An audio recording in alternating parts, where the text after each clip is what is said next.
I need a bird. I'm building a roguelike mashup of Mystery Dungeons cross fantasy RPG called Star Stitcher. Now, I need a bird for some ambience and the crows are overdone. So quick Google.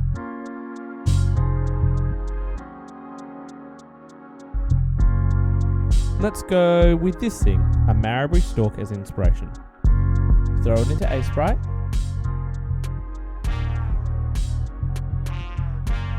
Now to make it fly.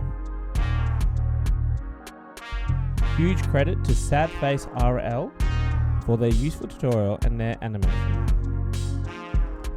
Now let's import into the game. Cut it up into bits and pieces.